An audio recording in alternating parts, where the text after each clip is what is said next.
All right, Stu. So, how was your week, mate? Connor, I've never had a bad week and I don't plan on starting now. I But love that. I love that's that. it. That is it. I've had bad moments. I've never had a bad day, never had a bad week. Just bad moments. But things are good. Things are good. The market from a hiring perspective, there is some data behind this, but it's that they call it the September surge, which is We've all been essentially lazy through August, and we're finally getting back to work. Is it's that the idea? it's a good golly. I said I was going to get this hire signed off months ago, and I'm about to lose. Like, if you don't strike now, we're about to lose this year's budget because Hmm. hiring is not a click of a fingers. It's 30 days or 60 days or whatever your cycle is, plus a That's start if they're date. working with you. I mean, like they could work with somebody else, and then they'd be like 2 years in, never get Yeah, anybody. So, 2028 is a hell of a year to get the hire done. Look, I mean, we're in a good situation. Timing is good. I always get that. I feel like, and this has always kind of been a thing in my career where September, like back to school energy. I don't know if mm, you're a dad, I'm a dad. Like, hey, kids are back. I'm baby watch myself, but that kind of back to school energy. I think a lot of parents are tired from summer and they can finally pick kids out. yeah, But yeah, I think secondarily, there's almost like there's kind of 2 points of the year. Everyone's new year, new me in January. But I still think like like us, just from like the days of education, that September still feels like a clean slate and a fresh start. So seeing some really good energy kind of post summer. I don't know if you feel the same. my summer started at Black Hat. Like I feel for us, like that was such a great week. Yeah, Still, I know, well, 4 or 5 weeks after Black Hat, I'm like, that felt awesome. yeah, So I didn't take a break this summer. I didn't really have a holiday, but I did have a lot of time on the road in my current role, and I had yeah. that week at Black Hat, and that was a good week for me. Yeah, I agree with you, man. Like, I think September is just a great time. And for me, I'm a fall guy. Like, I like the leaves. I like this. My wife's like the pumpkin, everything. So Yeah. we're heading in that trajectory, Spirit which is nice too. It's thawing. It's the time. Spirit You want Halloween's who's into about to become. Halloween? You want who's into Halloween? My son. He's like, can we put up Halloween decorations? Like, you gotta wait we gotta wait to October. So now he's at home getting ready for like watching stuff. He's taking out the decorations, but only inside the house. I'm Yeah, like, I CVS cannot doesn't believe it. help, right? You walk in CVS, you walk in Target, summer is over, back to school is done. Here we Yeah. go. It's Halloween time. So look, America's gonna America and they're gonna find a way to sell stuff to Yes, your we are. kids. All right. Well, let's get into it. We've got a hell of a docket lined up today. I'm really excited about getting this part of our show off the ground. All right. Let's get into our episode here today.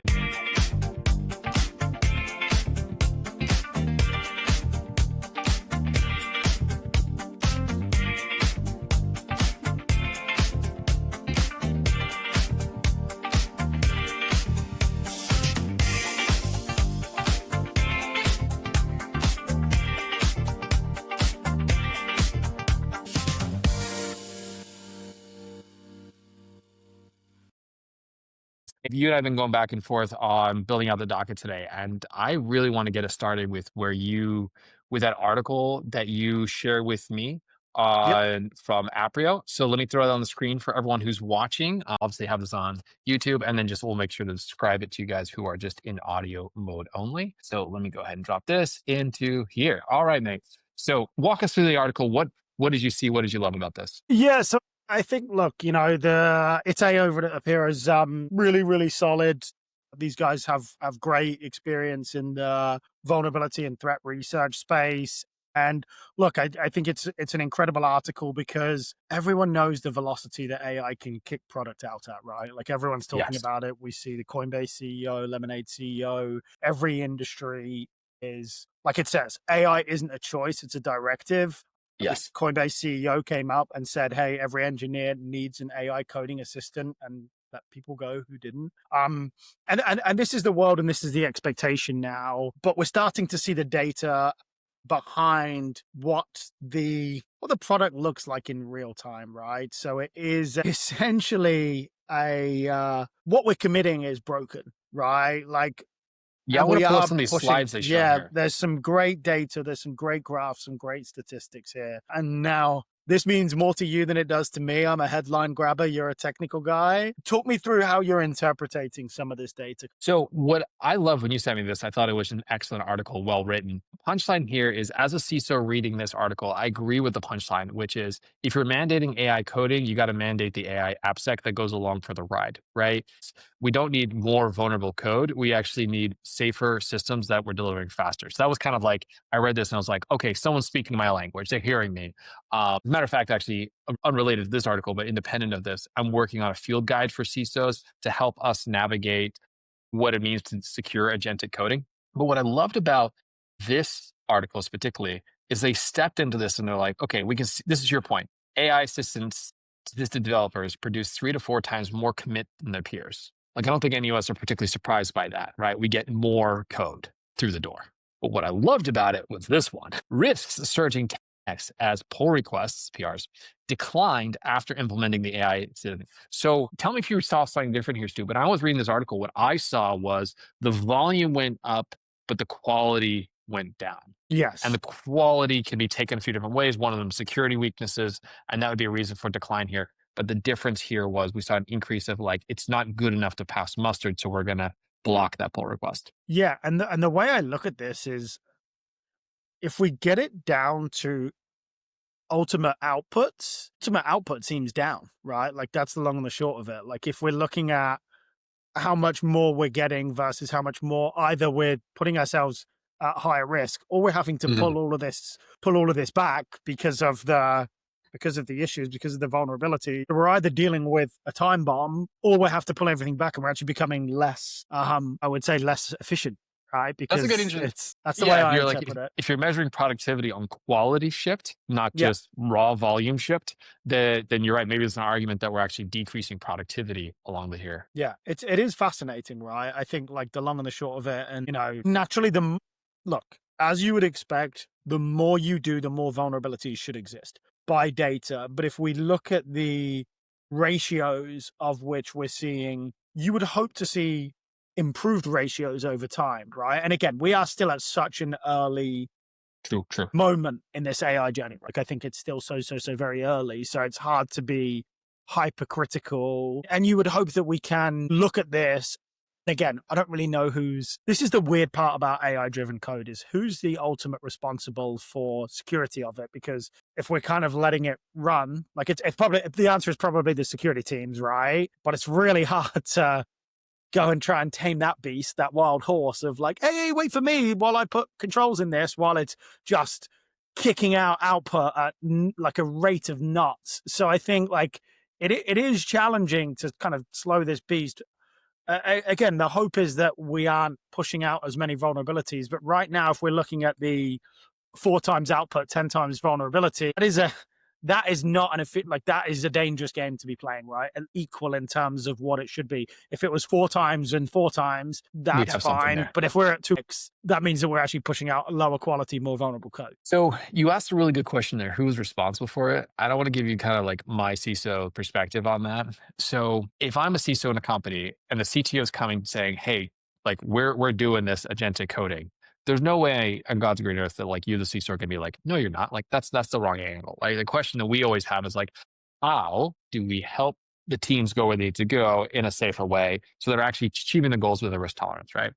So, to your point on who's got the responsibility, if we're not clear on who has the responsibility, it lands at two people's feet: the CEO or a scapegoat. So, the right What do way to you do think? this. Do you think the job title of a scapegoat is, Connor? I don't know. 4 letters begins with C, So I think the right way to navigate this would be something along the lines of you, as a management team, are saying, yes, we agree with this directive. Then you also need to say, where is the human accountability to these changes and being explicit in where the human accountability is going to be. And then I think all the way down to the pull request, if an engineer submits a pull request, they're responsible for their code, but the architect is responsible for the systems and the CTO is responsible for the functions. Like you got to really still have that tied out. Otherwise, you will find a 4 letter scapegoat really, really fast. Yes. So there's just two other observations I had on this before we go to our next thing was when I looked at the type of vulnerabilities that this researcher found was that we saw the lower end of the spectrum, the easier things to find, those vulnerabilities came down and they highlighted like logical bugs or syntax errors, privilege issues, and architectural flaws. They're the ones that really went up.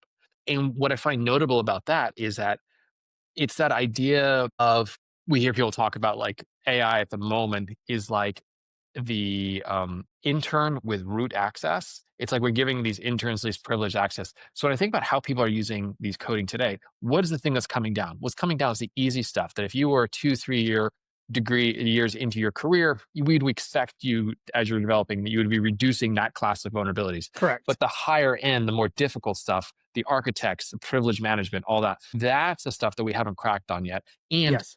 my kind of like speculation is context is king. I think Daniel Miesler would have a point to say about that. It's like if you gave the AI better context and better scaffolding, the solution lies over in that domain over Yeah. there. So, Yeah. but yeah, Look, this makes sense. And look, I mean, this is super interesting. And I think like the expectation is obviously we find improvements based on this shortcoming because we can't continue at this velocity because the risk is just going to become exponential. And, if that's the case, I think the but folks the on the good other end are going to have a yeah. ton of fun. But yeah, that is true. And the good news is for security teams, like we just need more cowbell. We need more of the basics. If you look at the last thing they show us here is that what are like specifically the security issues that are coming out? Like secrets in code. We've always had this problem with engineers. We're just getting more of that problem now with coding agents. If we had good secrets detection and you were checking every pull request and then you were kicking it back to the engineers, hey, this happened.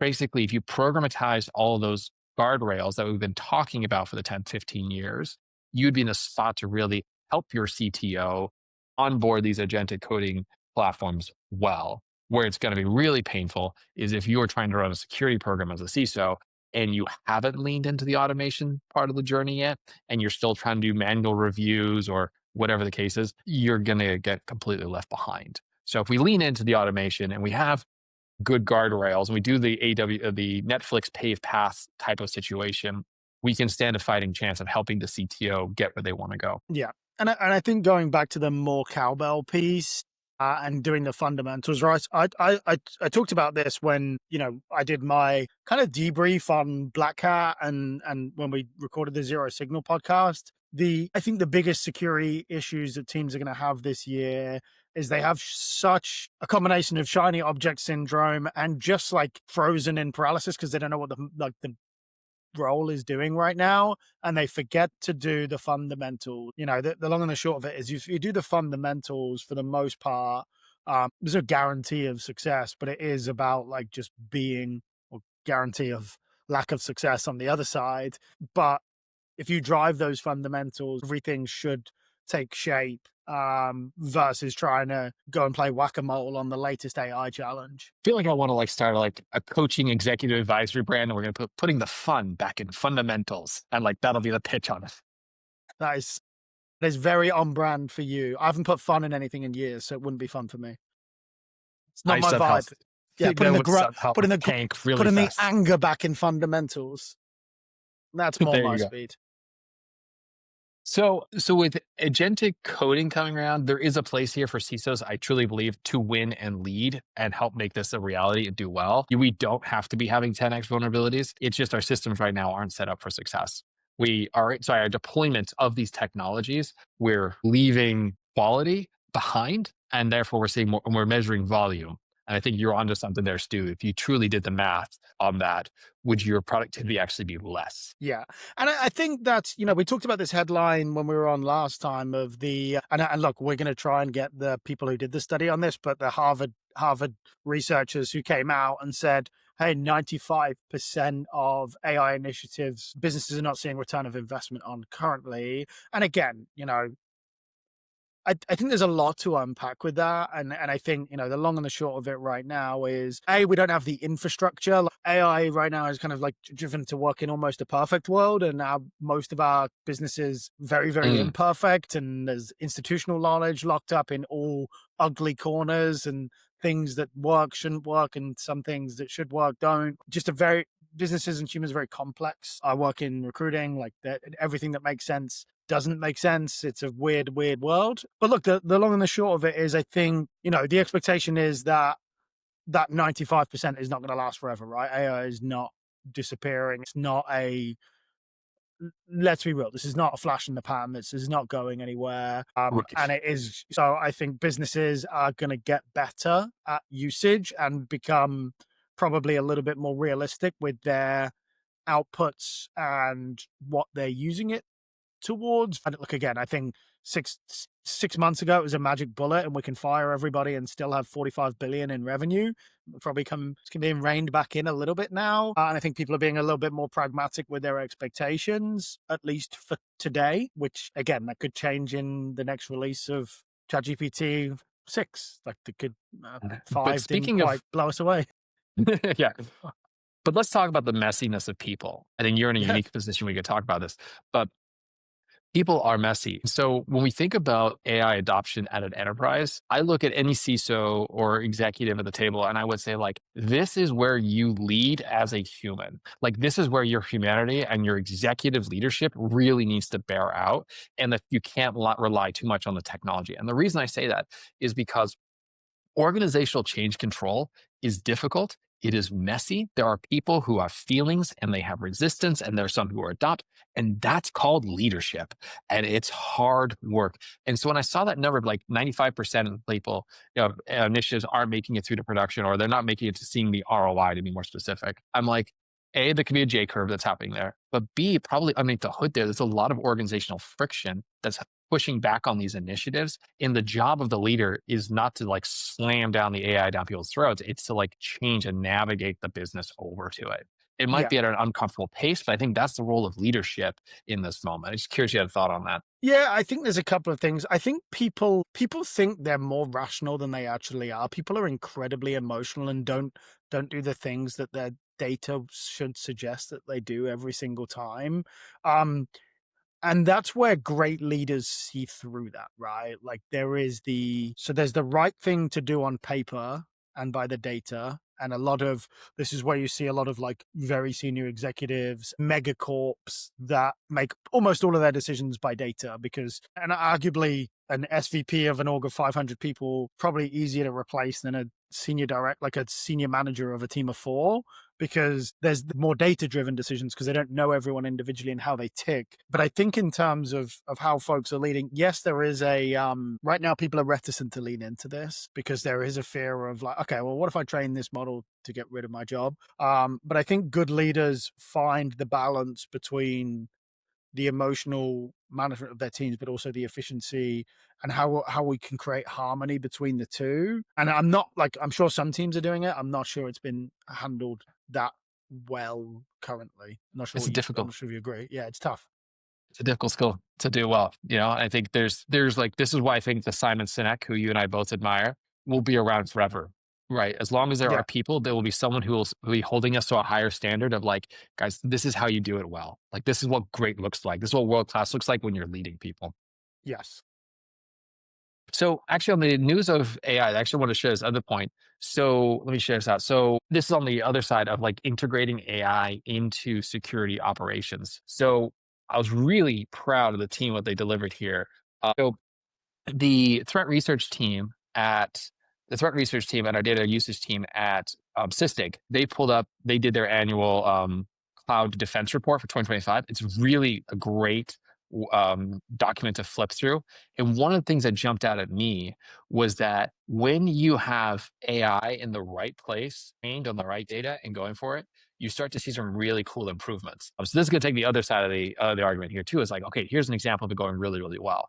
One of the headline items they highlighted there is when they looked through the research, when the teams that were adopting a well integrated AI system on a specific use case, in this particular case, detection and response, they were able to they saw across their Sysdig's customer base, they saw a reduction from detection to response by 76%. And that is really meaningful in an incident response scenario when you're trying to get to root cause and you see the data, being able to like correlate it, understand the context, get to what should we do, and then take action. That reduction of like basically 3/4 Yeah. is pretty impressive. And I think these are the signs of life that I see in the market when I'm out and about traveling and such. And I'm like, oh, this is really cool. Like we can start to see signs of life that AI done well in the right way can really help accelerate and elevate security teams. So Yeah, it does feel right now. It's almost, I compare it. It's starting to get similar to like the political spectrum in terms of once you go down the algorithm of AI is going to play, AI is not going to play, AI is good, AI is bad. It almost seems that you can create your own narrative and argue it. Like I actually listened to Simon Sinek on a podcast not long ago, and the long and the short of it is we've had people on our podcast at Black Hat that this is the end of the world and people will never work again and we are entirely useless and UBI or we'll die.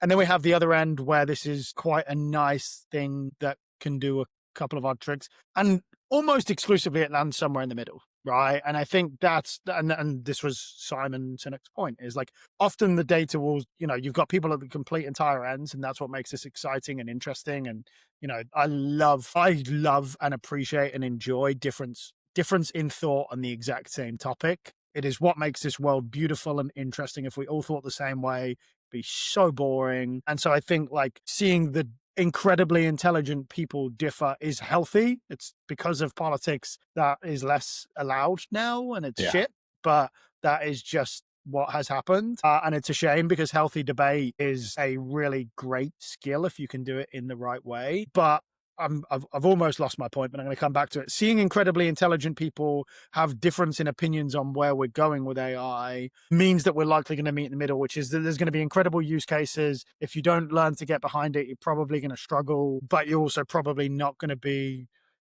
cleaning up for your robot in 5 years. And we'll be waiting on them while they like make the world productive with their 1500 IQs. So I'm with you. I'm right there with you, mate. Like the world is.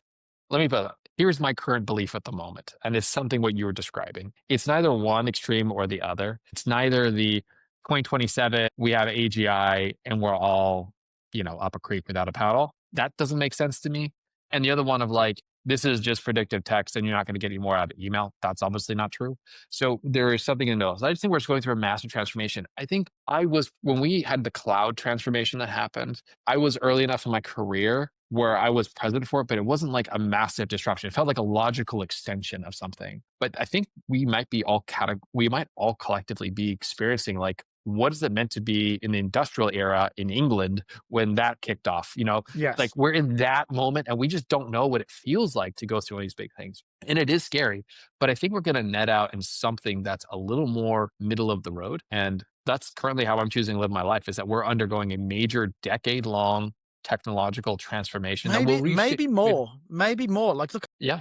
I know that this is different because it's more accessible to real people, right? Like my grandma could care about the cloud, but now that she has this gizmicky tool, like it's a bit different. Obviously, people use GPT and that's the one that I think people are most familiar with. That's probably the Google of AI right now. But the grandparents find it usable. They were not looking at shifting their at-home infrastructure to the cloud, but the cloud took 15 years, even though it wasn't that interesting and kind of existed already with hosted data centers, which is what my father did way back when, the cloud before the cloud, he called it. But that took forever, right? And so humans are quick, we're quick to jump on an idea, but it takes a long time to fully make it integrated. I think if we don't dive in, we're going to miss out on a lot of opportunity, but it feels like the flurry of, okay, this is absolutely everything and let's throw everything at this is starting to taper off. I don't know if you get a similar sentiment.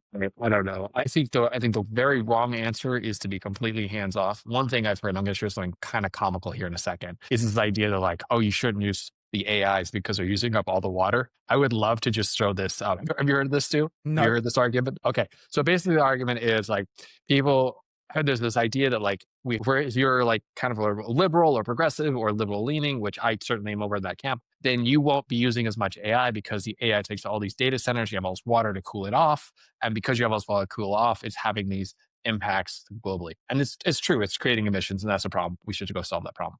But there's this idea of like doomsdaying from that perspective. So this is what I wanted to show you one thing real fast. I thought it was hilarious. Is this the one? Yes. So check this out. So water consumed using ChatGPT versus other activities. So if you're worried about using ChatGPT, that costs about a gallon every 300 queries. And one hamburger is 660 gallons, or ChatGPT in one day versus US leaking pipes inside the US. So it's just this idea of like people catastrophizing it or finding, to your point, like the politics as well, like they find their thing they're going to anchor to, and then they kind of throw the baby out with the bathwater. No pun intended here with the leaking pipes. But it was just an idea like, don't get in that space of picking one extreme or the other. It's like you Do can I need find to get in data. the leaking pipes industry? That seems like a gold mine right now. Also, how much the amount of water in one hamburger is mind. Yes. Yes. This would be a primary reason I the reduction of eating meat would go a long way on climate change. But that's a different conversation and a different podcast. I'm sure AI is going to fix climate change anyway. We'll see. Until you fix human behavior. All That's right, so let's true. talk about the other one you shared with me, which I thought was pretty good, which was Google Cloud. Like 52% of executives say their organizations have deployed AI agents, unlocking the new way of business value. Now, do you think they have any vested interest in sharing this report? I have no idea. What do you think, Sarah? Yeah, look, I mean, this is in the same way that a Piro or a vulnerability research company, everyone has an angle, right? And I also think, like, let's look at the type of executives that Google Cloud are working with Sells to. Yeah. versus potentially the 52% of executives across the country or the world. And I wonder if that data would be the same. And look, here's the thing. I think everyone is, look, not everyone. A lot of people are deploying agents. I think a lot of people not necessarily are ready to deploy agents or are deploying them efficiently or are in the same way that people don't with humans, are onboarding them for success, right? Like people, just because you hire a great person doesn't mean that you just go, cool, I've done it now. I've hired a great person. Now they can go and do their thing. I do think a lot of people are doing the same with AI agents, which is, hey, I've got an AI agent now. And it's like, okay, well, if let's talk about, okay, marketing, right? I'm going to bring an AI agent to handle marketing. If you don't have a deck or a reasonable product or a go-to-market strategy or an ICP, the agent doesn't mean crap because there's not like they can't do everything, right? Like they need to have an actual business proposition. And so I think, look, the long and the short of it is, and you can see here, like where it's easiest to make sense is customer support, marketing was one, tech support. But here's the thing, this is not new either, right? Like,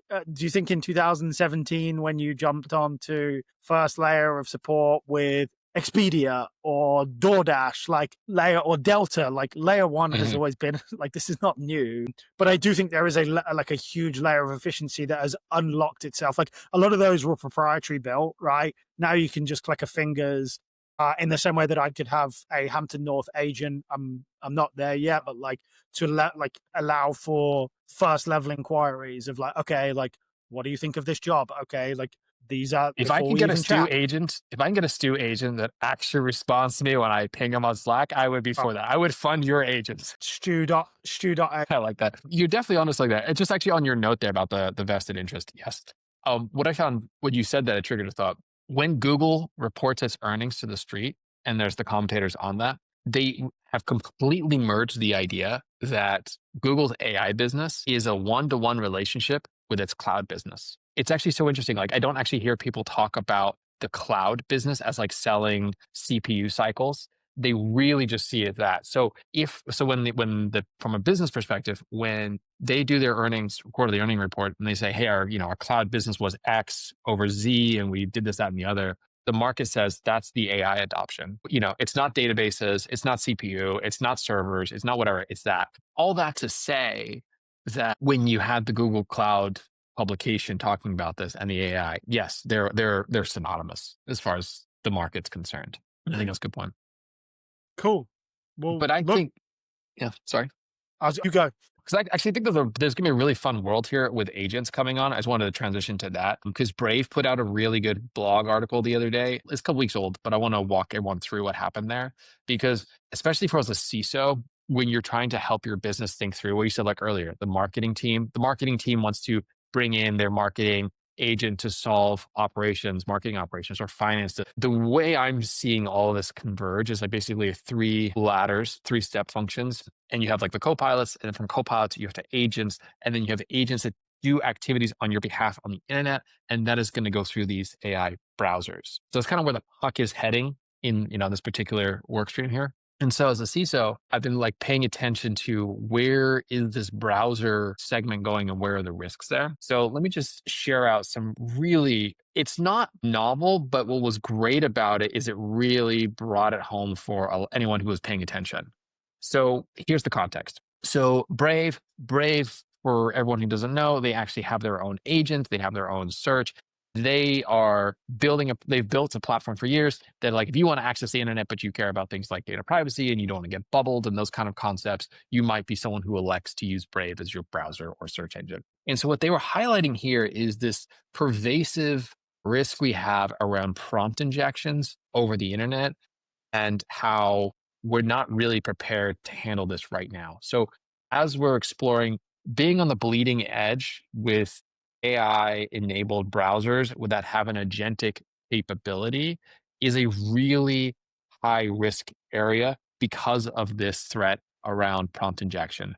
Let me show you, and I'm going to give a voiceover here. They did a great job and they put a little, video on their website. So I'm actually going to see if this is going to come through. Stu, can you see this? Is this coming through? Can you see Yep. the little?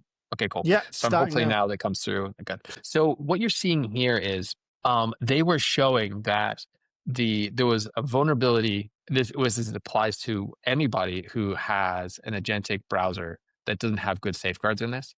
And what will happen is on the right hand side here, there'll be an assistant, and this is from Comet. So it's Perplexity's browser comment. And as it browses, it's going to look at the text, and then it's going to execute that text. So what you're seeing on the right hand side is Perplexity actually taking actions based on what it's reading on the website. So the threat actor, they put up a website, they put on a blog article, they put a comment in there, and they put in malicious instructions. Your agentic browser reads the website, it sees the text, processes the text. It's unable to distinguish between what is a summary of the news versus what are malicious instructions, and it goes ahead and executes those malicious instructions. That is the basis of a prompt injection attack.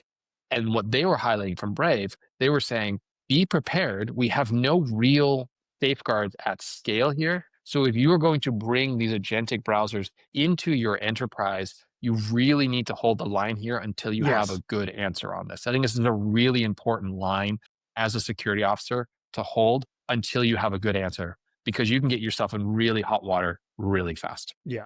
Yeah. This is fascinating. So anyone who's paying attention to it, if you got, obviously we can start the conversation on LinkedIn, we can talk about it all day long, but I think this is a really important one where this is where innovation, you can get too far ahead of your skis on this, in my opinion, at the moment.